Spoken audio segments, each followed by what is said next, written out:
depende din kasi sa mga upbringing ng mga bata eh.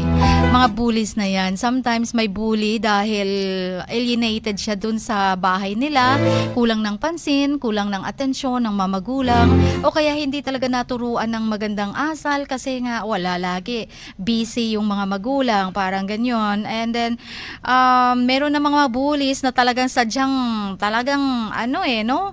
Hari-harian o kaya gusto mag-bow down sa kanya. Yan. Mayroon namang mga bullies na ano lang, go with the flow lang para magkaroon lang ng kaibigan. Mayroon lang matatawag na circle of friends para suportahan din siya. Parang ganon. Or sadyang dahil nai-insecure o kaya naiinggit tapos hindi nila na-express yun dahil wala sila na merong ka kahit na gipit ka sa material na bagay pero nakikita nila yung kabutihan ng puso mo, talino mo,